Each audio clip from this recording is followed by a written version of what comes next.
ఉంది. రాష్ట్ర విభజన అనంతరం అప్పటి బీఆర్ఎస్ ప్రభుత్వ హయాంలో మండలాల విభజనకి కసరత్తు చేసినప్పటికీ కేవలం 13 మండలాలను మాత్రమే ఏర్పాటు చేసింది, చేతులు దులుపుకుంది. కానీ కాంగ్రెస్ ప్రభుత్వం ఏర్పడ్డాక ఇప్పుడు ప్రజా ప్రయోజనాలు దృష్టిలో ఉంచుకుని 32 మండలాలను అదనంగా ఏర్పాటు చేయడంతో రాష్ట్ర వ్యాప్తంగా తెలంగాణ ప్రజలు హర్షం వ్యక్తం చేస్తున్నారు. ఆదిలాబాద్, జగిత్యాల, జయశంకర్ భూపాల్పల్లి, జోగులాంబ గద్వాల్, కామారెడ్డి, మహబూబాబాద్, మహబూబ్ నగర్, మెదక్, నల్గొండ, నారాయణపేట, నిజామాబాద్, సంగారెడ్డి, సిద్దిపేట, వికారాబాద్, వనపర్తి, భద్రాద్రి కొత్తగూడెం జిల్లాల నుండి మొత్తంగా 32 అదనపు మండలాలను ఏర్పాటు చేశారు. మండలాల ఏర్పాటుతో ప్రజలకు ఎటువంటి ఉపయోగం కలగనుంది? ఈ విషయంలో కాంగ్రెస్ ప్రభుత్వాన్ని ప్రజలు ఏమనుకుంటున్నారు? ఇదే అంశం గురించి ఈరోజు చర్చ కొనసాగిద్దాం. చర్చలో పాల్గొనేందుకు మనతో సిద్ధంగా ఉన్నారు సీనియర్ జర్నలిస్ట్ సత్యనారాయణ గారు మనతో జూమ్ కాల్లో అందుబాటులో ఉన్నారు. అదేవిధంగా డీసీబీ చైర్మన్ అడ్డి భోజారెడ్డి గారు మనతో జూమ్ కాల్లో అందుబాటులోకి వస్తారు. కాంగ్రెస్ సీనియర్ నేత గిమ్మ సంతోష్ గారు మనతో జూమ్ కాల్లో అందుబాటులో ఉన్నారు. రాజకీయ విశ్లేషకులు రాజమౌళి గారు కూడా మనతో జూమ్ కాల్లో అందుబాటులో ఉన్నారు. ముందు సీనియర్ జర్నలిస్ట్ సత్యనారాయణ గారితో మాట్లాడదాం. సత్యనారాయణ గారు నమస్తే అండి. నమస్తే అండి, గుడ్ ఈవినింగ్. సత్యనారాయణ గారు, కాంగ్రెస్ ప్రభుత్వం తీసుకున్న ఈ నిర్ణయాన్ని ఎలా చూడాలి? 32 మండలాల్ని ఏర్పాటు చేయడాన్ని ఏ రకంగా చూడాలి?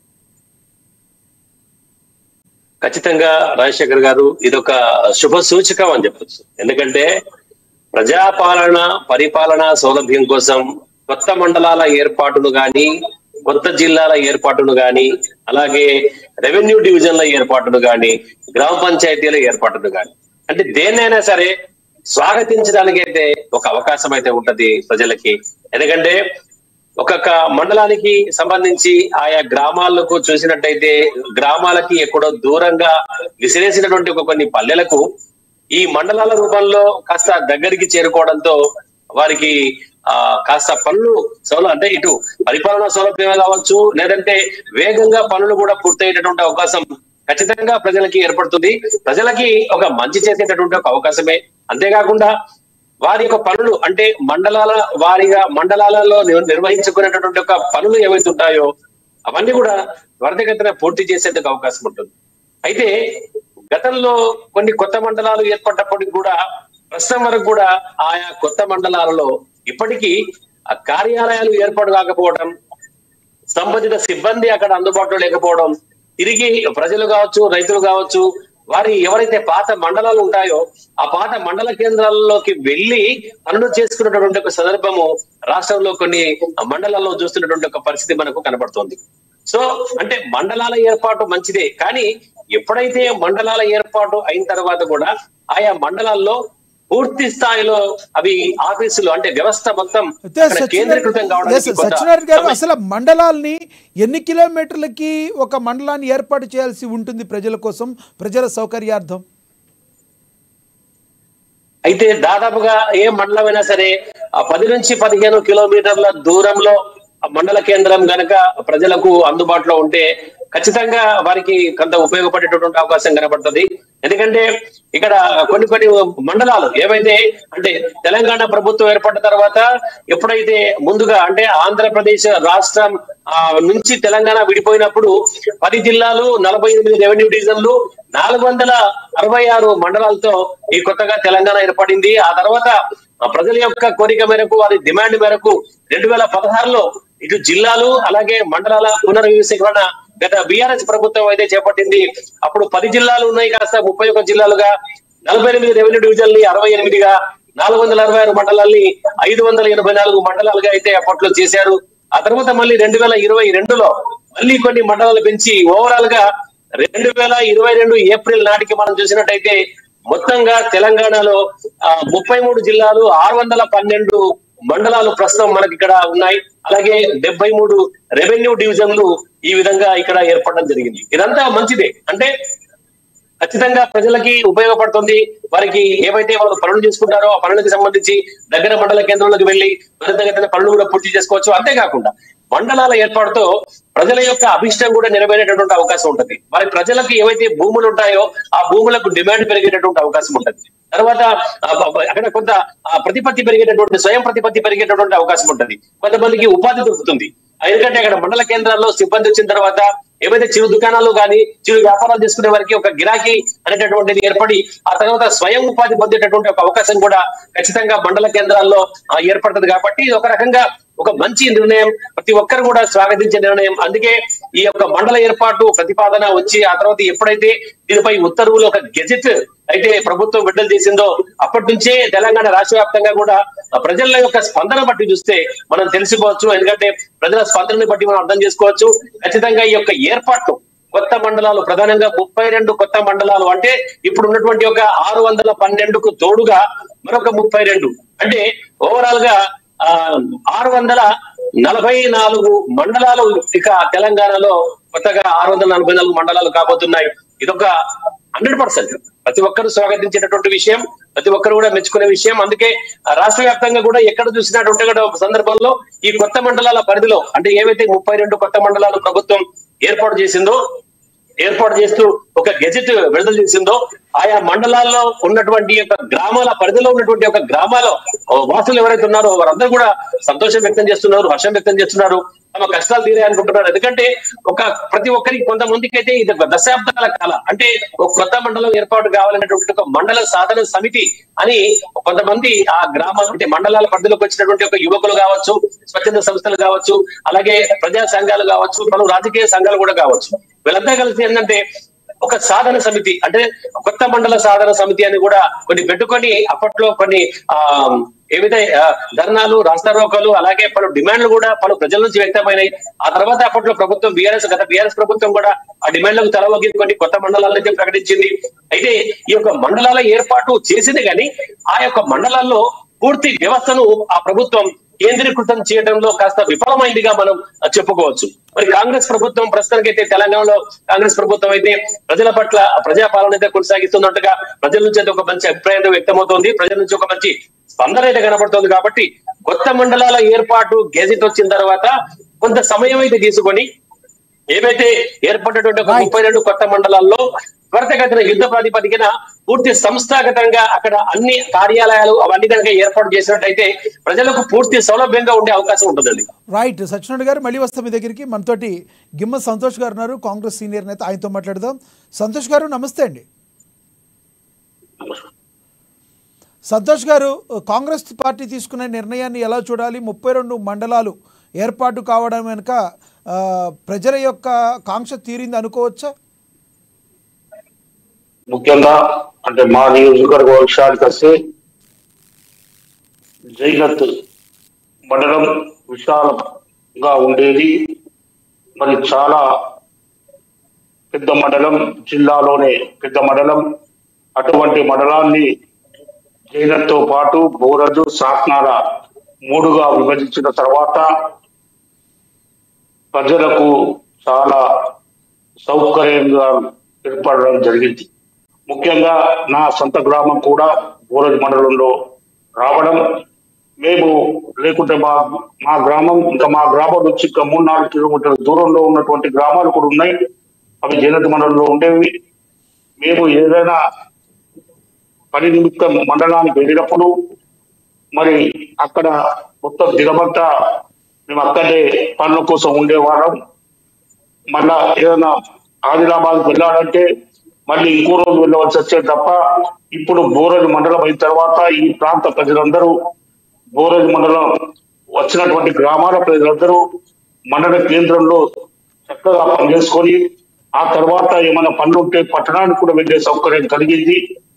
అంతేగాక సాతనాడ మండలం విషయానికి వస్తే అది బేలా మండలంలోని కొన్ని గ్రామాలు, జైనత్ మండలంలోని కొన్ని గ్రామ పంచాయతీలు కలిపి సాతనాడ మండలాన్ని ఏర్పాటు చేయడం జరిగింది. ముఖ్యంగా అది ఆదివాసులకు ఎంతో ఉపయోగంగా తయారైంది. ఎందుకంటే ఆదివాసీ సోదరులందరూ ఆ బేలా మండలానికి చెందిన సోదరులు అయితేనేది, ఇక్కడ ప్రాంతానికి చెందినటువంటి జైనత్ మండల సోదరులు అయితేనేమి మండల కేంద్రానికి అంటే చాలా ఇబ్బందిగా ఉండేది. ఇప్పుడు వారికి ఒకటే రోడ్ కనెక్టివ్ అన్ని గ్రామాలకు కలిపి సాత్నాల అనేది సెంటర్ గా ఏర్పాటు చేయడం చాలా శుభసూచకం. ప్రజల వద్దకు పాలన అనే విధంగా వాళ్ళ రేవంత్ రెడ్డి గారి ప్రభుత్వం తీసుకోబోతున్నటువంటి సందర్భాన్ని ప్రజలు కూడా గమనిస్తా ఉన్నారు. తప్పకుండా ఇది ప్రజా పాలనలో ఒక విజయం అని చెప్పి ఈ సందర్భంగా నేను పేర్కొంటా ఉన్నాను.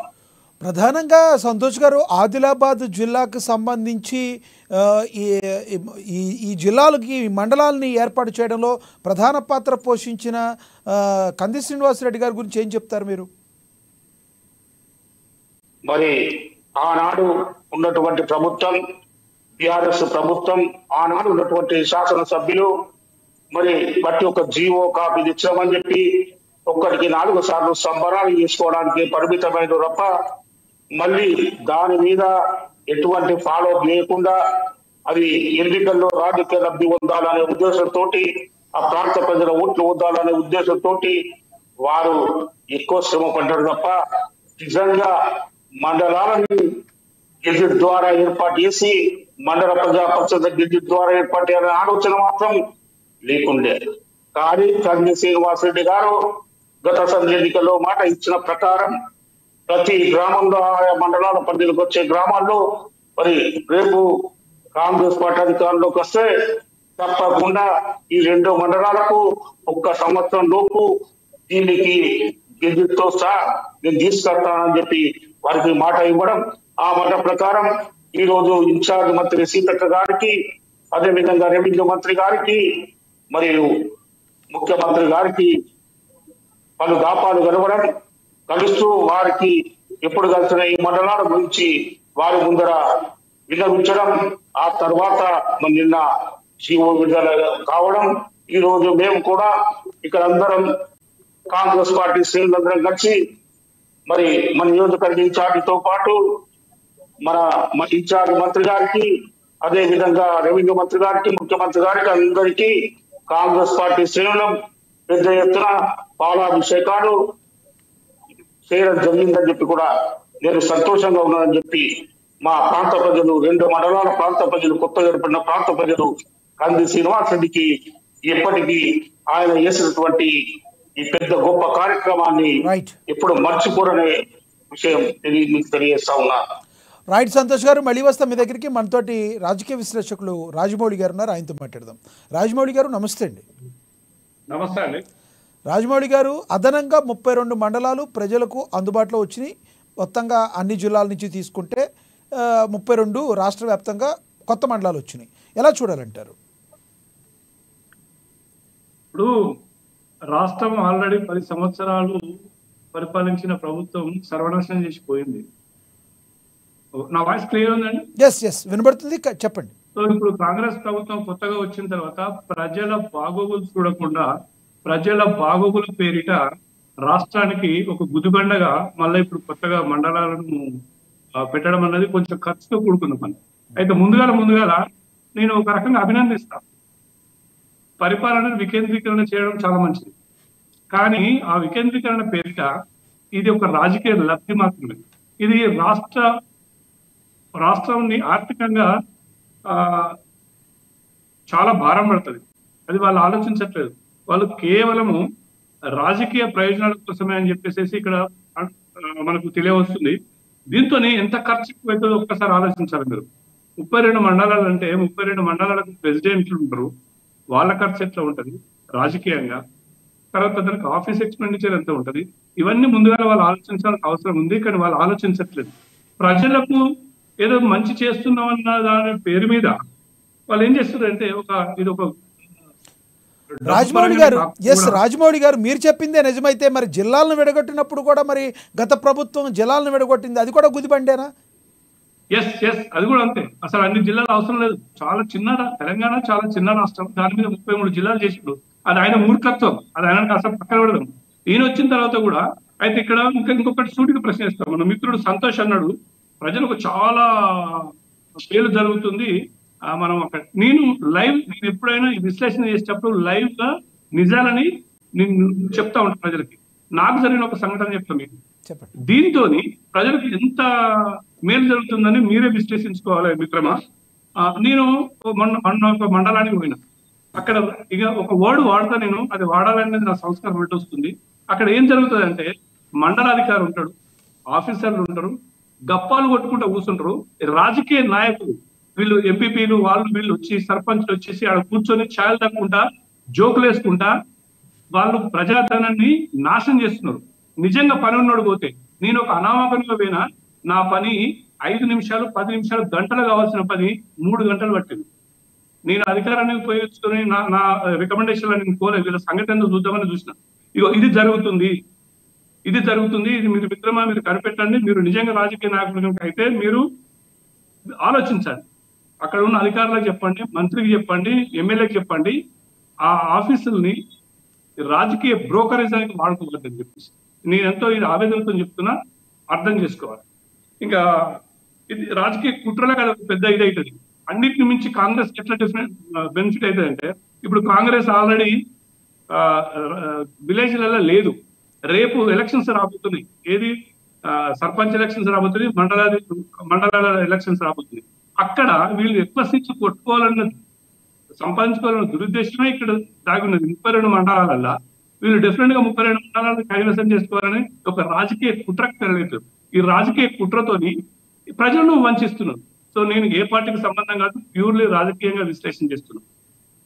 కామెంట్ చేయండి మిత్రులు. సామాన్యంగా రాజమౌళి గారు, అసలు మనం భారత రాజ్యాంగంలో కానీ లేదంటే పాలనలో కానీ చూసుకుంటే గ్రామంలో ఎన్ని కిలోమీటర్లకి ఒక మండలం ఉంటే ప్రజలకి అందుబాటులో వాళ్ళ సమస్యల పరిష్కారం అయ్యే అవకాశం ఉంటుంది? ఒక అనలిస్ట్గా చెప్పండి మీరు.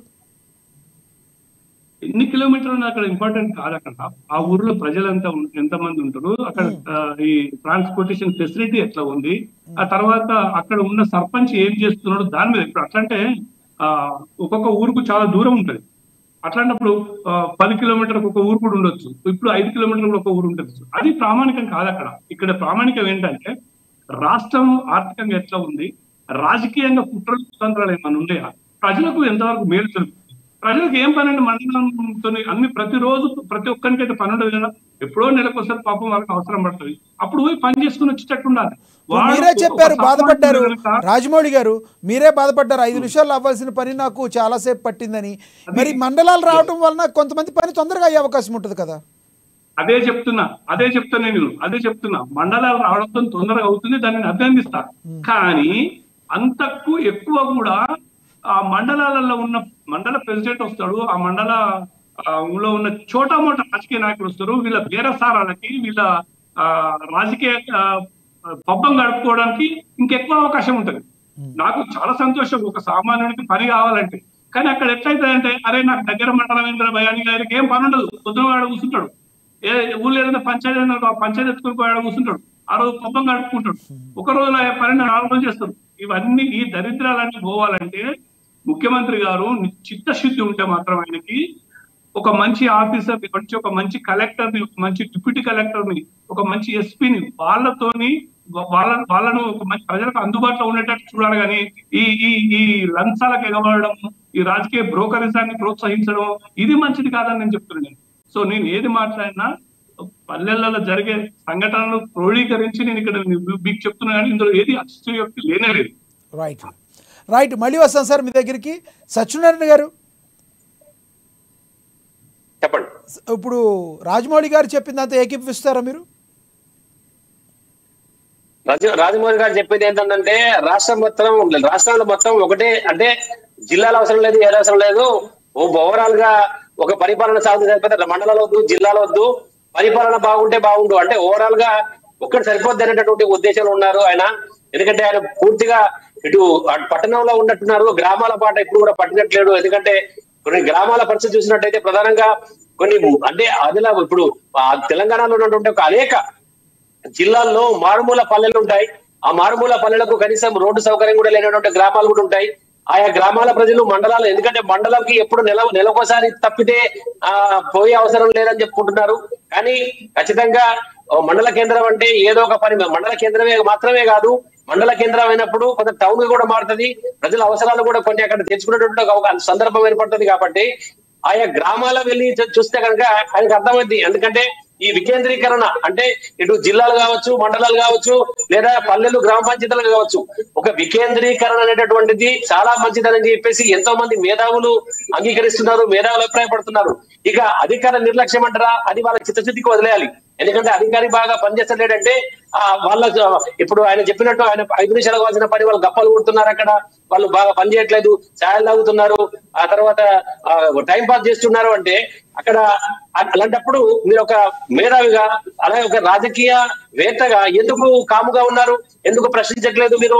అలాగే ఎందుకు దాన్ని మరి పూర్తిగా అటు సామాజిక మాధ్యమాల్లో కానీ లేదంటే ప్రభుత్వానికి కానీ ఎందుకు ఫిర్యాదు చేయట్లేదు? ఎందుకంటే ఒక పౌరుడిగా, ఒక జర్నలిస్ట్ గానే కాకుండా ఒక రాజకీయవేత్తగా, రాజకీయ విశ్లేషకుడిగా ఎక్కడైనా తప్పు జరిగితే ఎత్తి చూపేటటువంటి ఒక బాధ్యత మీకు ఉంది. అలాంటప్పుడు మీరు దాన్ని ఎందుకు మౌనంగా ఉంటారని నేను ప్రశ్నిస్తున్నా. అలాగే అంతేకాకుండా మీరు ఖచ్చితంగా అలాంటి వాటిని దృష్టి తీసుకురావాలా, ఒక మంచి పరిపాలన సాగే విధంగా ఒక పౌరుడిగా ప్రోత్సహించాలా. కానీ ప్రభుత్వం చేసేటటువంటి కొన్ని మంచి పనులు కొన్ని అంటే మీరు ఇట్లా పూర్తిగా రాజకీయ స్వార్థం అంటున్నారు. ఖచ్చితంగా మరి తెలంగాణ ప్రభుత్వం ఏర్పడిన తర్వాత కేవలం 10 జిల్లాలు ఉంటే సరిపోతుండే అనేటటువంటి సందర్భం మీరు ఒప్పుకుంటారా? కేవలం 10 జిల్లాలు సరిపోతుండే, అప్పుడు కేవలము అప్పుడు ఉన్నటువంటి ఒక ఏవైతే 48 డివిజన్లు 486 మండలాలు సరిపోతుండే, లేదంటే మండలాలు అవసరం లేదు, అప్పుడు చంద్రబాబు నాయుడు చేసినటువంటి ఒక మండలాలు అవసరమే లేదు, ఆ పాత కాంగ్రెస్ ఉన్నప్పుడు ఆ బ్లాకులు ఉంటే సరిపోతుండే అనేటటువంటి భావనలో మీరు ఉన్నారా? అంటే ఏంటి మీ ఉద్దేశం? అంటే ఇలాంటి వికేంద్రీకరణ మంచిది కాదని మీరు భావిస్తున్నారు? ఎస్ రాజమౌళి గారు, సత్యనారాయణ గారు అడిగారు, సమాధానం చెప్తారా? ఒక్క నిమిషం మిత్రుడు, వాళ్ళకి నేను సమాధానం చెప్తాను. మిత్రుడు ప్యూర్లీ తను అంటే నేను అభాండాలు ఏమి వేయడం లేదు, ఒక జర్నలిస్ట్ గా మాట్లాడాలి. మీరు కాంగ్రెస్ పార్టీ జర్నలిస్ట్ గా మాట్లాడుతున్నారు, అది తప్పు. నేను ఇక్కడ ఏమన్నాను, మండలాలు వద్దనని అనలేదు, జిల్లాలను పెంచుకొని అనలేదు. నా చెప్పింది మీరు కరెక్ట్ వినలేదు. నేనేం చెప్తున్నా, రాష్ట్ర ఆర్థిక పరిస్థితిని దృష్టిలో పెట్టుకొని, జాగ్రత్తగా వినండి మీరు, రాష్ట్ర ఆర్థిక పరిస్థితి దృష్టిలో పెట్టుకొని అప్పుడు పెంచుకో, డబ్బు ఉంటే అన్ని చేయొచ్చు. రెండవది, నేను రాజకీయ నాయకుని అంటున్నాను, I'm not a politician for your kind information. రాజకీయ విశ్లేషణ చేస్తున్న మాత్రమే మిత్రమా, రైట్? రెండవది, గప్పాలు కొట్టడానికి నువ్వు ఎందుకు అడగలేదు అంటున్నావు. అడగడానికి నేను చెప్పిన, నేను సైలెంట్ గా ఉన్న అక్కడ జరిగిన సంఘటన నేను చూసిన. ఇట్లాంటి వేదికలు మీకు చెప్తా నేను, ఎందుకంటే ప్రతి ఒక్కరితో నేను కొట్లాట పెట్టుకోయి పోయి నేను కొట్లాడడానికి పోలే. నా పని ఏందన్నది నేను చూస్తున్నా, అది ప్రజల దృష్టికి తీసుకెళ్తా. ఎట్లా తీసుకెళ్ళాలో నాకు తెలుసు. అంతే తప్ప నేను ఫర్ యువర్ కైండ్ ఇన్ఫర్మేషన్, నేను వికేంద్రీకరణకు అపోజిట్ కాదు. మళ్ళా చెప్తున్నా, ఆర్థిక పరిస్థితిని దృష్టిలో ఉంచుకొని పెంచాలని చెప్పిన. నేను ఆల్రెడీ అభినందిస్తున్నా అని కూడా అన్నా. ఇవన్నీ మీరు జర్నలిస్ట్ గా మీరు కూడా ఆలోచించాలి. ఒట్టిగా ఏదో అంటే బాగుంటది కదా మిత్రమా, అది రైట్. సత్యనారాయణ మీరు చెప్పినట్టు నేను రాజమౌళి గారు ఆరోపించినట్టు నేను ఒక పార్టీకి సంబంధించిన వ్యక్తిని కాను, ఒక జర్నలిస్ట్ ను, ఒక చిన్న జర్నలిస్ట్ ను. కానీ ఏదైతే కాంగ్రెస్ జర్నలిస్ట్ అని మీరు అంటున్నారు, అది దయచేసి మీరు వెనక్కు తీసుకోవాల్సిందిగా నేను కోరుతున్నాను. ఎందుకంటే జర్నలిస్ట్ గా మాట్లాడుతున్నారు అన్న, కాంగ్రెస్ జర్నలిస్ట్ గా మాట్లాడుతున్నారు అన్న తెలుగుదేశం జర్నలిస్ట్ అలా మాట్లాడుతున్నారు అన్న. మీరు ఆ జర్నలిస్ట్ అయితే అది ఖచ్చితంగా, ఎందుకంటే మీరు పెద్ద మనుషులు, పెద్ద మేధావిగా, ఏంటంటే జర్నలిస్ట్ అనేటటువంటి వాడు ఏ పార్టీకి కొమ్ము కాయడు, అలాగే ఏ పార్టీకి సత్త వత్తాసు పలకడు. ఎందుకంటే సమాజంలో నిజంగా ఉన్నది చెప్తారు. ఇప్పుడు మీరు అన్నారు ఆర్థిక భారం పడుతుంది ప్రభుత్వం పైన అన్నారు, ఒప్పుకుంటాను. మరి ఎప్పుడైతే ఏ ప్రభుత్వం అయినా ఇప్పుడు వచ్చినటువంటి ఒక నిధులతో నడుస్తున్నటువంటి ఒక ప్రభుత్వం ఏదైనా ఉన్నదా అంటే, సొంతంగా ప్రభుత్వం ఏర్పరచుకున్నటువంటి, తెచ్చుకున్నటువంటి నిధులు, సంపాదించుకున్నటువంటి నిధులు, అప్పులు చేయకుండా గత ప్రభుత్వం ఏదైతే అంతకు ముందున్నదో ఆ విధంగా ఎన్నో విధాలుగా అప్పులు చేసి అనేక సంక్షేమ పథకాల పేరుతో గుట్టలకు, పుట్టలకు, చెట్లకు కూడా సంక్షేమ పథకాలు కేటాయించి పూర్తిగా గత ప్రభుత్వం అయితే అప్పుల బారిన పడేసిన సంగతి మీకు గుర్తుండే ఉంటది కదా. అంటే నేను బీఆర్ఎస్ ప్రభుత్వాన్ని కాదు, కాంగ్రెస్ ప్రభుత్వాన్ని కాదు, ఒక జర్నలిస్ట్ గా మాట్లాడుతున్నాను. ఆర్థిక భారం ప్రభుత్వం మీద పడుతుందంటే ఖచ్చితంగా పడుతుంది. ఎందుకంటే ప్రభుత్వం అన్నప్పుడు ప్రజల్ని పట్టించుకోవాలి, ప్రభుత్వం అన్నప్పుడు సంక్షేమ పథకాలు ఉంటాయి, సంక్షేమ పథకాలకు సంబంధించి ఖర్చులు ఉంటాయి. అలాగే వికేంద్రీకరణలో కూడా మరి ఈ యొక్క మండలాల ఏర్పాటు కావట్టు, జిల్లాల ఏర్పాటు కావట్టు, వాటికి సంబంధించినటువంటి ఒక కార్యాలయాలు, సిబ్బంది ఇవన్నీ ఉంటాయి. ఇవన్నీ కూడా ఒక ఖర్చుగా చూస్తే అసలు ప్రభుత్వం ముందుకెళ్తుందా అని నేను అడుగుతున్నాను. మిత్రమా, ఇంకొకటి, మనం ఈ మండలాల్లో చేసిన బెనిఫిట్ ఏమొచ్చిందో మీరు అది పక్కన పెట్టిన కాసేపు. ఇప్పటి వరకు రైతు బంధు పడలేదు, రైతులు అక్కడ బాధపడుతున్నారు, అది ఎవరు ఆలోచించలేదు. తర్వాత 2 లక్షల లోపు రుణమాఫీ కాలేదు, అది ఎవరు ఆలోచించట్లేదు. అయితే సంక్షేమ పథకాలకు నేను కూడా అగెనిస్టే, కానీ అవి పక్కన పెట్టి వీటిని ఏం పడ్డారు అన్నదాన్ని నేను ఇక్కడ ప్రశ్నిస్తున్న ప్రభుత్వాన్ని. అది చేయొచ్చు, చేసుకోండి, దాని గురించి కాదు. కానీ ప్రజలు ఇప్పుడు పంట కోసిండ్రు, ఇప్పుడు మళ్ళీ నారు పోసుకోవాలి, నాటేసుకోవాలి, మళ్ళీ యాసంగి పంట తీసుకోవాలి. అక్కడ ఎవడన్నా పట్టించుకుంటున్నా రైతుని? పోనీ మండలాలు పెంచిన తర్వాత ఈ మండలాధ్యక్షుడు పోయి ఏమన్నా చేస్తారా? ఇప్పిస్తారా చెప్పనండి? ఒక సర్పంచ్ పోయి ఇప్పిస్తున్నాడా? 10 రూపాయలు ఇప్పివనండి. పోనీ ప్రైవేట్ బ్యాంకులలో లోన్ ఇప్పివనండి. అరగోసపడుతున్నాడు. నేను రైతునండి, నేను పల్లెటూళ్ళలో ఉంటా, నాకు తెలుసు ఆ బాధలు ఎంతో నేను పడ్డా. అందుకనే నేను ఇంత ఎక్స్ప్లెనేషన్ చేస్తున్నా తప్ప నేను ఇప్పుడు రాజమౌళి గారు ఏదన్నా ఒకటి కావాలి అంటే ఒక కష్టం అనేది తప్పదు, అది మీకు కూడా తెలుసు, పెద్దలు కాదంటలేదు. ఇప్పుడు ఫర్ ఎగ్జాంపుల్ జిఎస్టీ రూపంలో కానీ ఇంకో రూపంలో కానీ కేంద్ర ప్రభుత్వం అనేక భారాలు ప్రజల మీద డైరెక్ట్గా మోపిన పరిస్థితులు మీకు తెలుసు. కానీ అది లోక కళ్యాణం కోసం, దేశ యొక్క రక్షణ కోసం, మరి మేము ఎన్నెన్నో లేదంటే దేశ రక్షణ కోసం కొంటున్నాం, మేము కొన్ని గన్నులు కావచ్చు, లేదంటే కొన్ని రకాలమైన దేశ రక్షణ కోసం కొంటున్నామని చెప్తున్నారు. మరి అలాంటి దృష్టిలో ఆ రకంగా ప్రజల మీద భారం పడినప్పుడు ఒక మంచి పని చేసేటప్పుడు కొంత భారం పడక తప్పదు కదండి. మీరు ఇక్కడ భారతదేశంతో తెలంగాణతో ముడిపెట్టకండి. భారతదేశము ప్రపంచంలో దూసుకుపోతుంది, అందరూ ప్రజలే కదా. That is separate issue. ఇది తెలంగాణ ఆల్రెడీ 10 సంవత్సరాలు నిర్వీర్యమైపోయింది. ఒక మన మిత్రుడు, మన జర్నలిస్ట్ మిత్రుడు పేరు ఆయన నేనే కొట్టాడుకుంటున్నాను. మధ్యలో రాజకీయ నాయకుడు ఉన్నాడు సంతోష్ గారు. పాపం సంతోష్ గారు ఏం మాట్లాడతలేదు. సంతోష్ గారు ఏమన్నారంటే, ఎందుకు మీరు ఇట్లా అంటారు, నేను వెళ్తాను, నేను మండల అధ్యక్షులతో మాట్లాడతాను, నా ప్రజలకు ఏమో నేను ఈ సాయం చేస్తా, ఆ సాయం చేస్తాను, వారి నోటలు ఇంటే ప్రజలు బాగుంటది. ఆయన మాట్లాడతారు స్పందించండి. ఆయనకి ఇవ్వలేదు కదా, నేను ఈ లోపు మీకే ఇచ్చాను. సంతోష్ గారు స్పందిస్తారు, ఆయన టైం వచ్చినప్పుడు ఆయన స్పందిస్తారు కంపల్సరీ. నేనేమంటానంటే ఒకటే మాట్లాడా, కొంత భారం అనేది పడే మాట వాస్తవం అయినప్పటికీ తద్వారా ప్రజలకు ఉపయోగం అవుతుంది కదా అని మాట్లాడుతున్నారు. నేను అంతే మీకు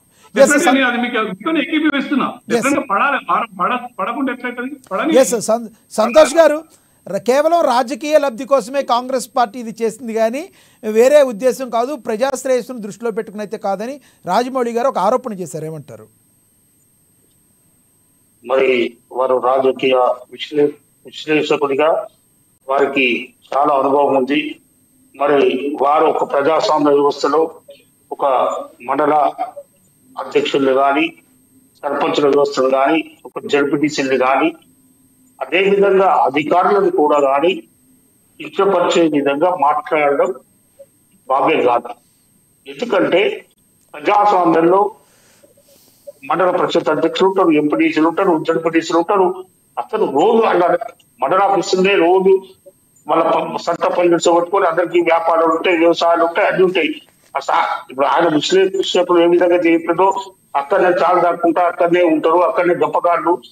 అసలు ఏమి అంటే వ్యవస్థ అయ్యే పని 3 రోజుల తర్వాత అయితే చెప్పిందో ప్రజాస్వామ్యంలో చాలా తప్పు. ఏ ప్రజాప్రతినిధి అయినా తాను తన దగ్గరకు వచ్చే ప్రజలకు ఎంత త్వరగా తీసుకొచ్చే నా పేరు అంత గొప్పగా ప్రజల్లో ఉంటుందనే భావన ఉంటుంది తప్ప వారిని ఇప్పుడు ఏమైనా పాల్గొని దాని కేసులు ఏమైనా పై అధికారులకు ఇచ్చే వినతులు వాటి వల్ల కొంత మనకు ఆలస్యం జరిగి ఉంటుంది తప్ప ఎక్కడ మండలాఫీసు పరిధిలో జరిగే కార్యక్రమాలు మాత్రం ఇవి రెవెన్యూ కార్యక్రమాలు, భూ వివాదాలకు సంబంధించినటువంటి కార్యక్రమాలు కానీ ఇవి రొటీన్ గా అక్కడక్కడ ప్రజాప్రతినిధులు అవసరం ఉంటే జోక్యం చేసుకుంటారు తప్ప లేకుంటే వారి అవసరం కూడా పడది. అంతా ఆన్లైన్ సిస్టమ్ అయింది, వ్యవస్థ అంతా నమూనంగా మార్పు చెందుతుంది. ఆయన ఇంకో మాట అన్నాడు, భారతదేశం తీసుకోపోతున్నది అంటాడు. భారతదేశంలో తెలంగాణ అంతర్భాగం కాగా, భారతదేశంలో తెలంగాణ అంతర్భాగమే. తెలంగాణ జీడీపీ రేటు కూడా భారతదేశం చూసుకోపోవడంతో ఒక భాగమే. ఎందుకంటే ఈ ఆర్థిక వ్యవస్థ అని చెప్తున్నారు మండలాలు భారమని పెద్దలు విశ్లేషకులు. నేను అంటున్నా ప్రభుత్వం అంటే ఒక కుటుంబమే. ఇలా మన కుటుంబం ఆర్థికంగా ఏదో వ్యవసాయం చేసో వ్యాపారం చేసో నష్టపోతే మన పిల్లల పెళ్లిలో మన ఇతర కార్యక్రమాలు అన్ని ఒక ఖర్చు ఎక్కనా పక్కన చేసుకుంటూ ముందుకోవాల్సిందే తప్ప ఎక్కడ ఆర్థికంగా బాకీ లేనమని చెప్పి ఎవరు కుటుంబం అంతా ఆత్మహత్య చేసుకుంటారా? చేసుకోదు. ఇది ప్రభుత్వంకు ఆర్థిక భారం ఉన్నా, ఇది ఎంత ఉన్నా మరి ప్రభుత్వం ప్రజలకు సౌలభ్యంగా ఉంచవలసిన బాధ్యత, ప్రజలను అన్ని విధాలు ఆదుకోవాల్సినటువంటి బాధ్యత ప్రభుత్వానికి. ఇంకో విషయం చెప్పారు రైతు బంధు గురించి. ఇంకొకటి రుణమాఫీ గురించి ఒక్కటికి 10 సార్లు మరి వ్యవసాయ శాఖ మంత్రులు ఒక్కటికి 10 సార్లు ఇప్పుడు డిసెంబర్ 7వ తారీఖు వరకు 2 లక్షల రూపాయల రుణమాఫీని ఖచ్చితంగా మేము రైతులకు ఇస్తామని చెప్పి రైతులకు 13,000 కోట్లు బాకీ ఉందామని చెప్పినటువంటి ఏకైక ప్రభుత్వం ఇవాళ రేవంత్ రెడ్డి గారి ప్రభుత్వం అని కూడా నేను పెద్దలకు తెలియజేస్తా ఉన్నా. ఎందుకంటే బాకీ ఉందామని చెప్తున్నాను తప్ప నేను ఎగ్గుతామని ఎక్కడ ఎప్పుడు లేదు. రైతు బంధు విషయం మనందరికీ తెలుసు, ఆయన కూడా తెలుసు పెద్దలకు విశ్లేషకుడికి. ఎందుకంటే రైతు బంధు గుట్టలకు చెట్లకు 100 ఎకరాలు ఉన్నటువంటి ఎన్ఆర్ఐలకు రియల్ ఎస్టేట్ చేసే వ్యాపారులకు అన్ని విధాల రైతు బంధు లబ్ధి పొందిండు. దీని మీద ఒక సబ్ కమిటీ వేయడం, ఆ సబ్ కమిటీ రిపోర్ట్ ఇచ్చిన తర్వాత మరి తప్పకుండా ఆ సబ్ కమిటీ కూడా అందరు రైతుల ఒపీనియన్ తీసుకుంది కాబట్టి సబ్ కమిటీ నివేదిక ఆధారంగా తప్పకుండా రైతు బంధులు కూడా తప్పకుండా వేయడం జరుగుతుందని చెప్పి పలుమార్లు వ్యవసాయ శాఖ మంత్రులు ఆర్థిక శాఖ మంత్రులు చెప్తూనే ఉన్నారు. తప్పకుండా అది కూడా త్వరలో డిసెంబర్ 7వ తారీఖు లోపల ఇవన్నీ జరుగుతాయనే నమ్మకం ప్రజలకు ఉంది. బాగుందామని చెప్పుకునే ప్రభుత్వం ఎక్కడ ఉండాలి, దమ్ముతో ధైర్యంతో ప్రతి మంత్రి చెప్తున్నాడు మేము 13,000 కోట్లు రైతులకి ఇంకా అప్పు ఉన్నాం, 18,000 కోట్లు ఏకకాలంలో మాఫీ చేసినాం, మొత్తం 31,000 కోట్లు ఇంకా 13,000 కోట్లు కూడా తప్పకుండా రైతుల ఖాతాల్లో జమ చేస్తామని చెప్పి చెప్తా ఉన్నారు. రైట్, రాజమౌళి గారు ప్లీజ్. నేను అదే మధ్యలో ఎందుకు అడ్డుపడా, మిత్రుడు చాలా కరడుగంటున్నాడు. రాజకీయ నాయకులు సచ్చీలు, వాళ్ళు లంచాలే తీసుకోరు, వాళ్ళు గప్పాలే కొట్టారు. వాళ్ళకు ఎంత సచ్చీలు అంటే ఈ కాంగ్రెస్ వచ్చిన తర్వాత ఇంకా మంచి అది మడిగట్టుకొని వంట చేసుకుంటున్నారని గొప్పగా చెప్తున్నాడు. Thank you very much. నేను ప్రత్యక్షంగా చూసిన, మీరు గుండెల మీద చేసుకొని చెప్పండి, మండలాలలో పోయి ఒకసారి ఎంక్వైరీ చేయండి, మీరు ప్రజలలో తిరగండి. మీరు ఇంకా ఎదగాల్సిన రాజకీయవేత్త. చాలా మంది రాజకీయ నాయకులు చేస్తున్న పని ఇదే. నేను ఆరోపణలు ఉట్టిగా చేయడం లేదు, ప్రాక్టికల్ గా కూడా చెప్పిన. నేను మండలానికి వెళ్ళి చూసినా అని చెప్పిన. అదొకటి. రాజకీయ నాయకులు చాలా సచ్చినులు అనేది మాత్రం చాలా తప్పు. ఎందుకంటే గత ప్రభుత్వంలో ఎన్ని చేసినారో నాకు తెలుసు, ఇప్పుడు ఎంత చేస్తున్నారో కూడా తెలుసు. అందరి చిట్టాలు ఉన్నాయి, ప్రజలు ఇది కూడా గమనిస్తున్నారు. అది నెంబర్ 1. మీకు రాజకీయ నాయకులు ఎప్పటికీ సచ్చినుడు కాదు, ఇది 100% కరెక్ట్. ఇది నా మాటలు కాకుండా మీరు ఒక్కసారి రాజకీయ పుస్తకం తీసేసి పల్లెలలో పోయి అడగండి జనాలు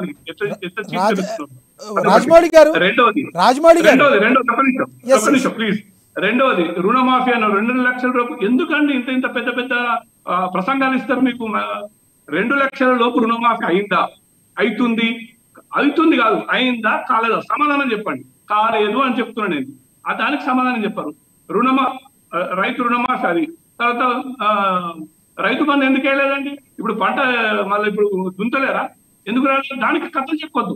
ఎస్ అవును, ఇది ప్రజలకు చెప్పుకోవాలి అంతే తప్ప అవుతుంది అంటే అవుతుంది, ఎప్పుడు అవుతుంది.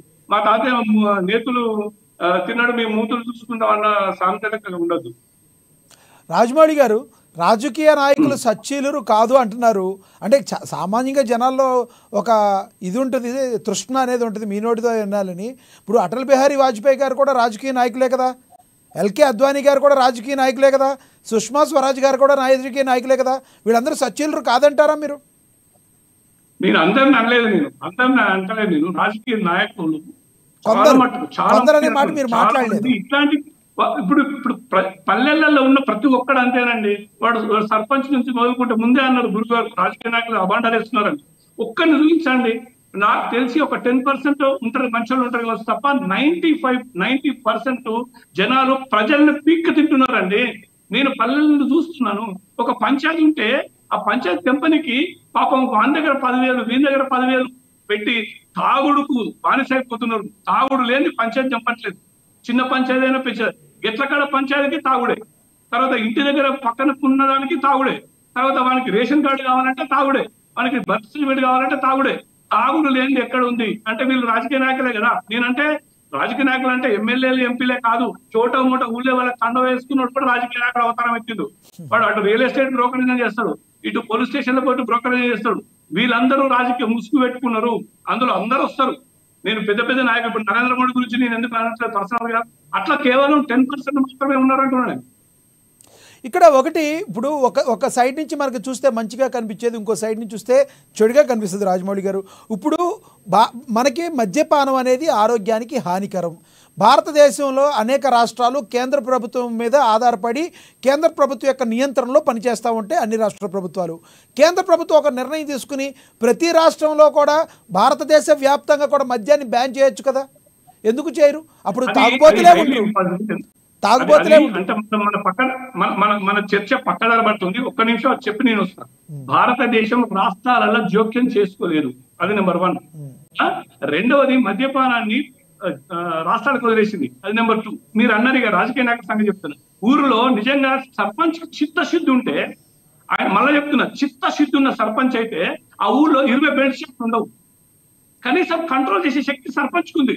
ఆ బెల్ట్ షాపులు లేకుండా చేయాల్సిన అవసరం ఉంది. ఎంతమంది చేస్తున్నారండి? నియంత్రించాలంటారు, నియంత్రణ ఉండాలి, నియంత్రణ లేదంటారు. నియంత్రణ కాదు, సర్పంచ్ దగ్గర ఉంది. సర్పంచ్ ఒక రాజకీయ నాయకుడు కదా, అతను 20 బెల్ట్ షాపులను ఊళ్ళో పెట్టద్దు అంటున్నా నేను. ఒక సర్పంచ్ అంటాడు, ఒక తండ్రిలా అంటాడు, నేను సర్పంచే అక్కడ ప్రోగ్రెషన్ చేస్తున్నాడు, సర్పంచ్ని అక్కడ అంటే మళ్ళీ ఇంట్లో అందరు సర్పంచ్లు కాదు, నేను 10% తీసేస్తున్నా. 10% పాపం సొంత డబ్బులు పెట్టుకొని ఊరిని బాగు చేసే వాళ్ళు ఉన్నారు. కానీ అక్కడ ఆ మండల ఎంపీటీసీ ఉంటాడు, సర్పంచ్ ఉంటాడు, ఉప సర్పంచ్ ఉంటాడు, వార్డు మెంబర్ ఉంటాడు.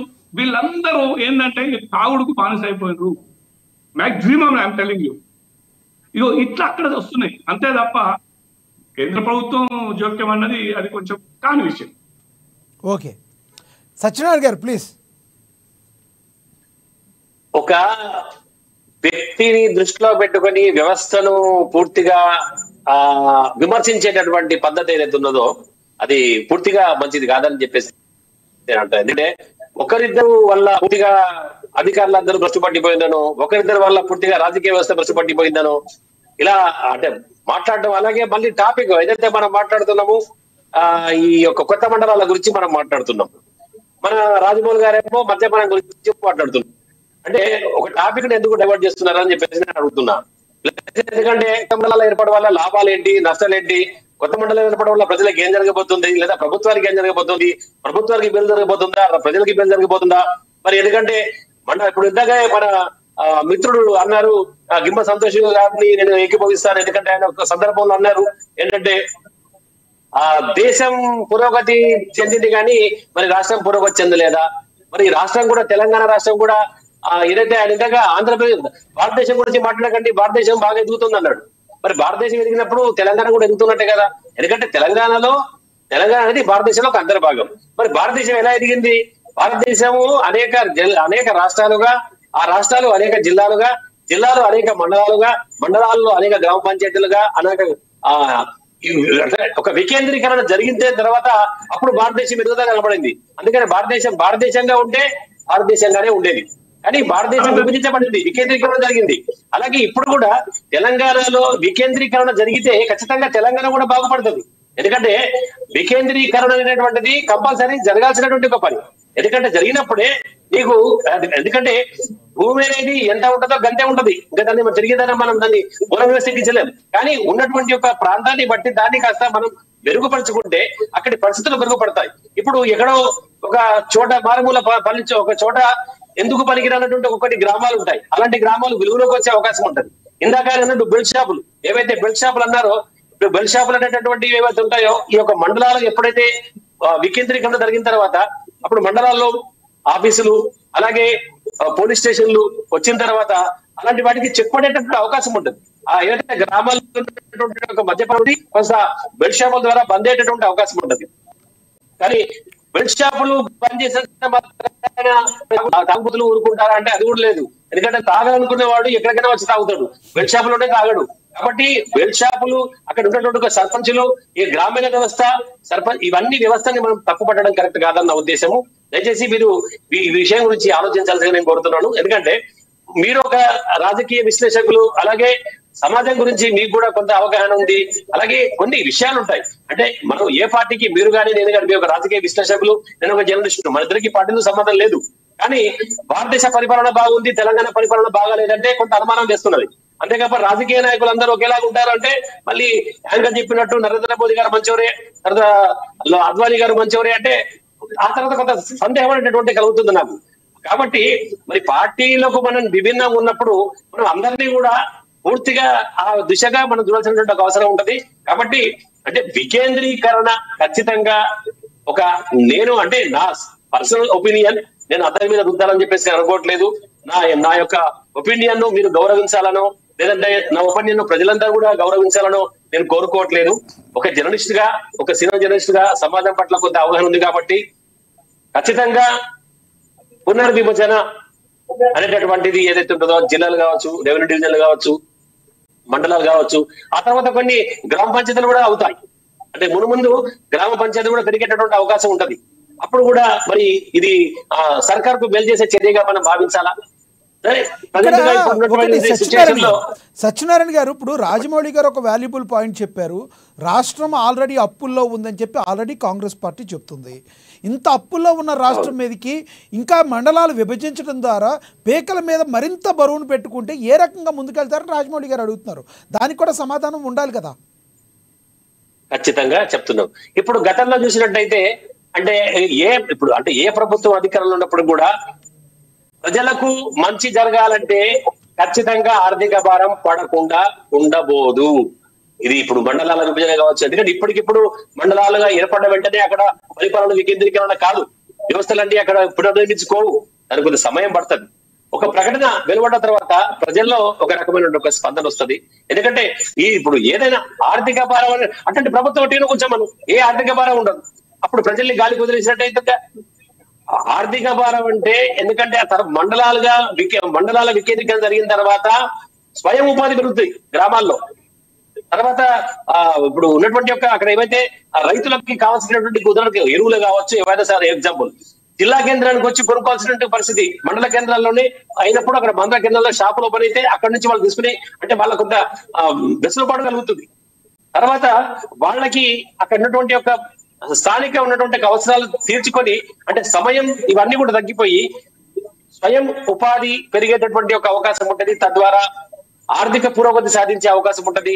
తద్వారా రాష్ట్రం కూడా అభివృద్ధి చెందే అవకాశం ఉంటది. కాబట్టి ఒక రకంగా రాష్ట్రానికి ఆర్థిక వెసులుబాటు కలిగించేందుకు కూడా ఈ మండలాల వికేంద్రీకరణ అనేటటువంటిది ఒక ఆర్థిక భారం తగ్గించుకునే అవకాశం. ఇక్కడ ఒక ప్రశ్న సత్యనారాయణ గారు, ఏదైతే మన వ్యవస్థలో ఎవరు మాట్లాడినా అవునన్నా కాదన్నా కొంతమంది అధికారులు ప్రజల కోసం పనిచేసినప్పటికీ కొంతమంది అధికారులు ప్రజల కోసం పనిచేయడానికి ఎప్పుడు సిద్ధంగా లేక వాళ్ళు వ్యక్తిగతంగా ఎప్పుడు జీతం వస్తుందని చేసేవాళ్ళు కూడా ఉన్నారు.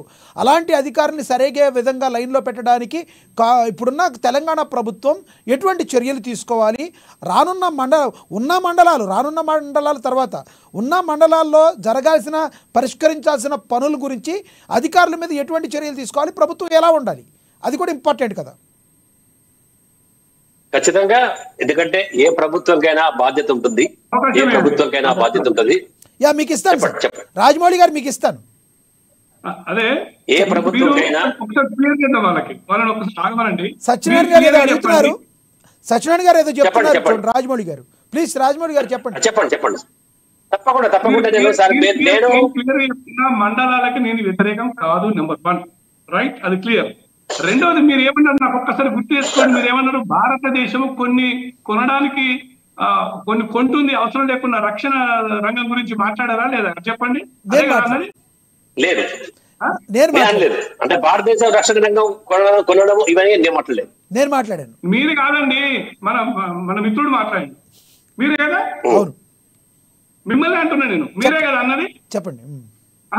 క్లారిటీ ఉండాలి. మీ ప్రశ్నకు నేను సమాధానం చెప్పిన. భారతదేశం రక్షణ రంగంలో పైకి పోతుందన్న, అంతే తప్ప భారతదేశం ఎదుగుతుంటే వీళ్ళు సరిగ్గా అర్థం చేసుకున్నారు మిత్రులు ఇద్దరు. తెలంగాణ కూడా ఎదుగుతుందంటే డెఫినెట్ గా తెలంగాణ ఎదుగుతుంది, ఎందుకు? కానీ నేను అన్నది రాజకీయ రక్షణ రంగం గురించి. రక్షణ రంగంలో భారతదేశం డిసిషన్ తీసుకుంటది, రాష్ట్రాలు తీసుకోవు. రాష్ట్రాలు ఓన్లీ పోలీసు వ్యవస్థను పటిష్టం చేసుకుంటది. అది ముందుగా వాళ్ళు సరిగ్గా వినలేదు. ఆ మిత్రుడు నగేష్ కూడా అట్లనే అన్నాడు, మీ మిత్రుడు అట్లనే అన్నాడు. అది క్లియర్ గా చేసుకోండి. అదైపోయింది. తర్వాత వికేంద్రీకరణకు నేను అసలు కాదు. తర్వాత మిత్రుడిగా సరే ఆయన ఎన్ని ఆరోపణలు చేసినా కూడా ఏంటంటే రాజకీయ నాయకులు మంచులను నెత్తికొసుకొస్తే కాదు. నేను రాజకీయ నాయకులు అందరినీ ఏమి అనడం లేదు, అందులో కొంతమంది అంటున్నా నేను. ఆ అన్న కూడా అక్కడ కూడా వాళ్ళ లోపల మార్పు సంతోషించే వ్యక్తులను నేను కూడా మోగుతుంది. ఆయన క్లారిటీ కోసం చెప్పాను కదా. రైట్ సంతోష్ గారు కంక్లూడ్ చేయండి. సంతోష్ గారు చెప్పండి సార్. సంతోష్ గారు ముగించండి, ముగింపు వాక్యాలుగా ఏం చెప్తారు?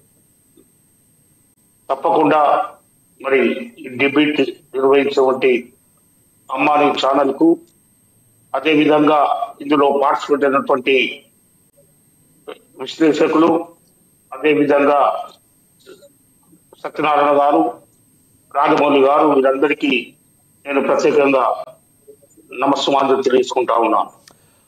రైట్ సంతోష్ గారు ధన్యవాదాలండి చర్చలో పాల్గొన్నందుకు. రాజమౌళి గారు, సంతోష్ గారు, అదేవిధంగా సత్యనారాయణ గారు ధన్యవాదాలు చర్చలో పాల్గొన్నందుకు.